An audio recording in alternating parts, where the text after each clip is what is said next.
الحمد للہ نحمده ونستعینه ونستغفره ونؤمن به ونتوکل علیہ ونعوذ باللہ من شرور انفسنا ومن سیئات اعمالنا ومن يهده الله فلا مضل له ومن يضلله فلا هادي له ونشهد أن لا إله إلا الله وحده لا شريك له لا مثل له ولا مثال له ولا مثيل له ونشهد أن سيدنا وسندنا ومولانا محمدا عبده ورسوله المبعوث إلى الأسود والأحمر المنعوت بشرح الصدر ورفع الذكر صلى الله تعالى على خير خلقه محمد وآله وصحبه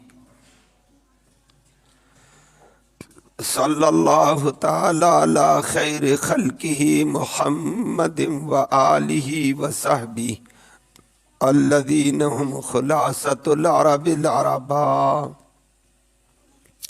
وخیر الخلائق بعد الانبیاء اما بعد فاعوذ باللہ من الشیطان الرجیم بسم اللہ الرحمن الرحیم یا ایہا الذین آمنوا کتب علیکم الصیام کما کتب علی الذین من قبلکم لعلکم تتقون وقال النبی صلی اللہ علیہ وسلم فی شہر رمضان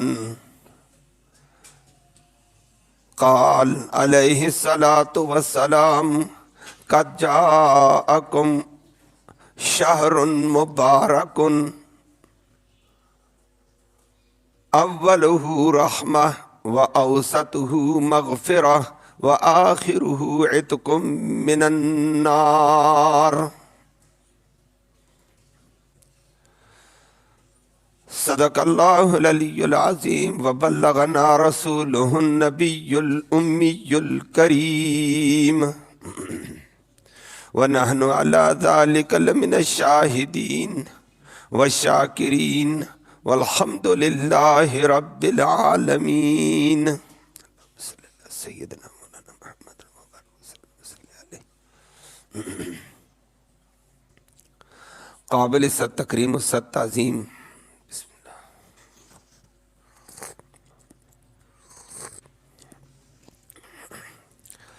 قابل ست تکریم و ست تعظیم معزز بزرگوں اور نوجوان بھائیوں،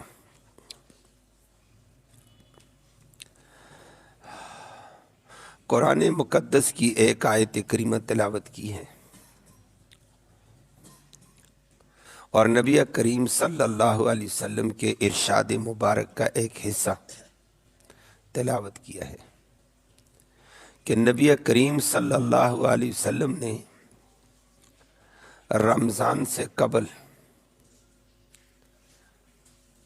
امت کو عمومی طور پر اور اس وقت خصوصی طور پر صحابہ کرام کو یہ فرما دیا کہ اللہ کی طرف سے تمہارے اوپر ایک بڑی برکت، بڑی رحمت والا مہینہ آ گیا ہے کہ اس مہینے میں اللہ کی رحمت بے پناہ ہے، برکتیں بے پناہ ہیں، مغفرت بے پناہ ہے۔ فرمایا اللہ کی طرف متوجہ ہو کر اللہ کی رحمت سمیٹو، اللہ کی طرف متوجہ ہو کر اس کی برکتیں لو، مالی برکتیں بھی حاصل کرو، روحانی برکتیں بھی حاصل کرو، دنیاوی برکتیں بھی حاصل کرو، اخروی برکات بھی حاصل کرو۔ اور فرمایا وہ مغفرت کا بخشش کا مہینہ ہے، تو فرمایا اللہ کی طرف متوجہ ہو کر اپنے اور امت کے گناہ بخشوانے کی فکر کرو۔ تو رمضان المبارک کی آمد سے پہلے نبی کریم صلی اللہ علیہ وسلم نے یہ ارشاد فرما کر امت کو تنبیہ کی ہے کہ آنے والے رمضان کا ایک لمحہ بھی ضائع نہیں کرنا چاہیے۔ رمضان سے پہلے رمضان کی افادیت کا، اہمیت کا، برکت، رحمت، مغفرت ہونے کا ذکر کر کے فرمایا یہ عظمتوں والے مہینے کے لمحات کو ضائع نہ کر دینا۔ اللہ ہم سب کو اس سے محفوظ فرمائے۔ جب اللہ کے پیغمبر نے فرما دیا آنے والے مہینے میں اللہ کی برکتیں، رحمتیں، بخششیں بے پناہ آ رہی ہیں، یوں سمجھا جائے کہ اللہ کی رحمتوں کا سمندر بہہ رہا ہے، برکتوں کا، مغفرت کا ایک سمندر آ رہا ہے۔ اب جب برکتیں، رحمتیں غنی بادشاہ کی، ارحم الراحمین کی اتنی زیادہ ہو اور بندہ غفلت کرے، اس سے بڑا کم بخت بھی کوئی بھی نہیں ہے۔ اللہ ہم سب کو محفوظ فرمائے۔ اللہ دینے پہ آیا ہوا ہے، رحمت کرنے پہ آیا ہوا ہے، اور آگے بندے جو قدم قدم پہ اس کے محتاج ہیں، لمحے لمحے پر ہم سارے اس کے محتاج ہیں، اور یہ آگے سے توجہ ہی نہ کرے میں لیتا ہی نہیں ہوں، مجھے ضرورت ہی نہیں ہے۔ فرمایا اتنے بڑے ارحم الراحمین کی رحمت سے روگردانی کرنا، منہ پھیرنا، فرمایا بڑی کم بختی ہے۔ اللہ ہمیں اس سے محفوظ فرمائے۔ اور آج ہماری امت کا حال کچھ ایسا ہی نظر آتا ہے۔ اللہ کی رحمت کی طرف متوجہ ہونے کی ضرورت ہوتی ہے، ہم لاپرواہی میں ہیں۔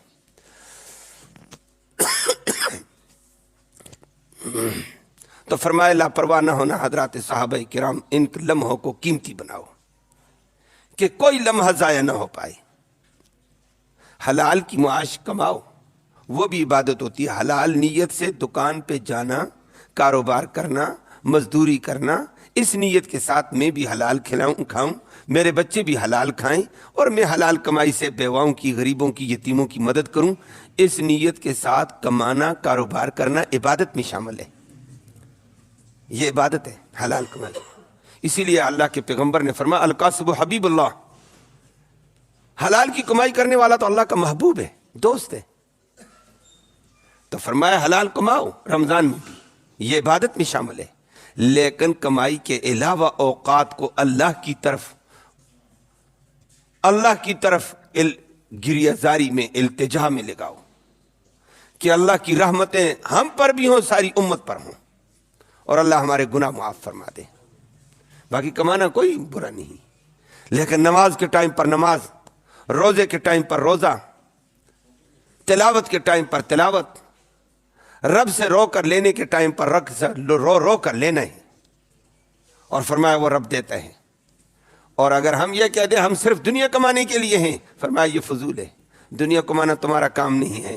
وہ اللہ رب العالمین نے فرمایا روزی کا فیصلہ میرے ہاتھ میں ہے، وہ روزی میں نے دینی ہے، تو جتنا زور لے گا، جتنا میں دوں گا اتنا ہوگا، میں نہ دوں تو آگے نہیں بڑھ سکتا ہے۔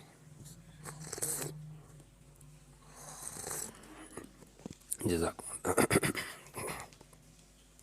اللہ نے قرآن میں فرمایا وَمَا مِن دَابَّةٍ فِي الْأَرْضِ إِلَّا عَلَى اللَّهِ رِزْقُهَا، کائنات کے اندر ہر ذی روح چیز کی روزی کا رب نے کہا یہ میرے ذمہ ہے، پیدا میں نے کیا ہے، روزی میں دوں گا۔ کل کائنات کا خالق اللہ، کل کائنات کا، انسانوں کا، مسلمانوں کا، کافروں کا، ہندوؤں کا، سکھوں کا، دھریوں کا، یہود کا، نصارہ کا، الغرض کوئی بھی انسان ہے، چھوٹا ہے یا بڑا، پیدا رب نے کیا، رب نے کہا میں نے پیدا کیا، میں روزی دوں گا۔ صرف انسانوں کو نہیں، حیوانوں کو بھی دوں گا، چرند کو بھی دوں گا، پرند کو بھی دوں گا، ہر ایک کی روزی میرے ذمہ ہے۔ فرمایا تمہیں میں نے روزی کا ٹھیکیدار نہیں بنایا ہوا ہے، تمہیں غلط فہمی لگی ہوئی ہے۔ روزی کی ذمہ داری رب کہتا ہے میرے پاس ہے، تمہاری ذمہ داری ہے میری اطاعت کرنا، میرے احکام کی پیروی کرنا۔ روزے کا ٹائم تو روزہ رکھ، جتنا کر سکتا ہے تو کر دنیا کے لیے، آرام کرنے تو آرام کر، نمازوں کے ٹائم پر نماز پڑھ، انسانی خدمت کے ٹائم پر انسانی خدمت کر، اپنے جسم کو آرام دینے کے لیے اپنے جسم کو آرام دے، سو۔ تمہارے ذمہ اللہ کی حکم کی تابعداری کرنی ہے، روزی تمہارے ذمہ نہیں ہے، روزی کا ذمہ اللہ نے لیا۔ چرند پرند، حشرات الارض، کیڑے مکوڑے، سمندر کے اندر کی مخلوق کو بھی رب کہتا ہے میں ہر وقت اس کی ضرورت کے مطابق روزی دیتا ہوں۔ کوئی دنیا کی ایسی زیروح چیز نہیں جو بھوکھی رہ جائے۔ ویسے عبرت کے لیے کبھی کبھی امتحان کے لیے اللہ کسی کے اوپر تھوڑی سی تنگی لاتے ہیں، وگرنہ وہ رازق ہے، اور اسی کو اللہ نے ذکر کر کے فرما دیا ہے۔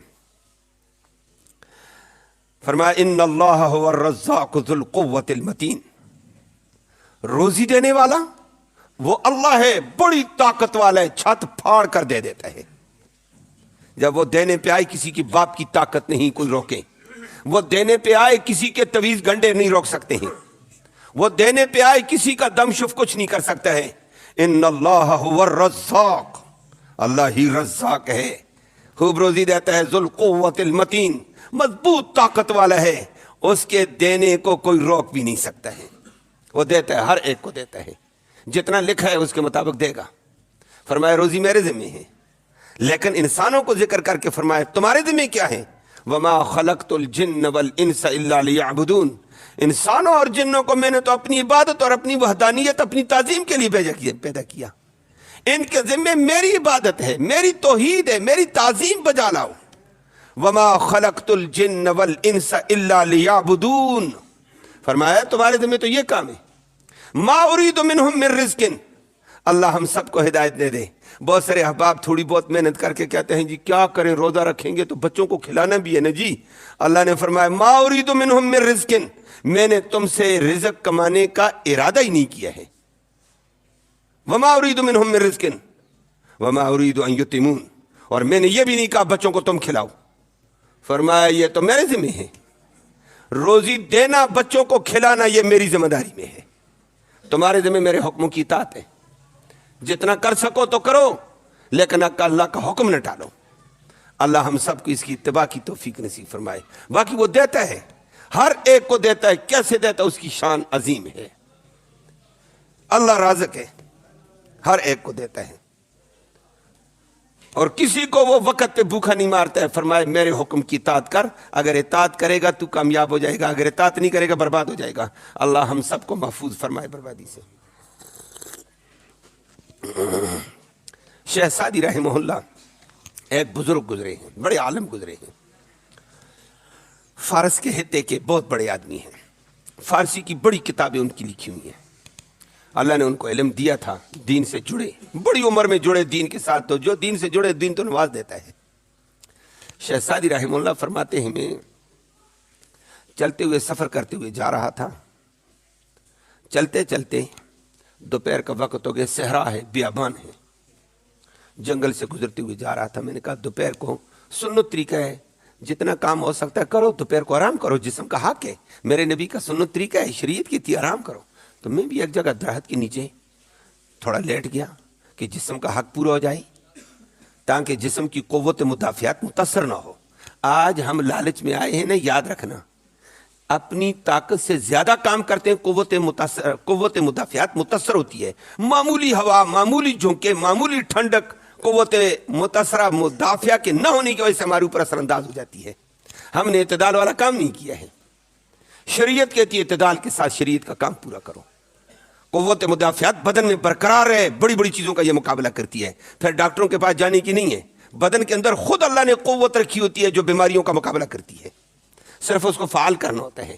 کبھی کبھی بیماری کی شدت آ جائے، قوت مدافعت کمزور ہوتی، کوئی گولی کھا کر اس کو ہیٹ دے دو، حرارت دے دو، قوت مدافعت اس کا مقابلہ شروع کر دے گی، اللہ آرام کر دیتا ہے۔ یہ ایک لمبی بات ہے۔ تو شیخ سعدی کہتے ہیں صبح چلتے چلتے دوپہر کو میں نے کہا آرام کرتا ہوں، جسم کی قوت بحال رہے، آگے بھی کام کرنے ہیں، آگے لمبا سفر ہے، تاکہ آسانی سے سفر بھی پورا کروں، اور سفر پورا کرنے کے ساتھ اللہ کی عبادت میں، پڑھنے پڑھانے میں بھی کام آئے۔ تو دوپہر کو میں ایسے لیٹ گیا، دائیں بائیں درخت سائے ہیں، سائے میں لیٹا ہوا ہوں بیابان میں۔ کہتے ہیں میرے سامنے ایک بہت بڑا درخت ہے، اور درخت میرے قلابے میں نہیں آتا تھا، اتنا موٹا درخت ہے،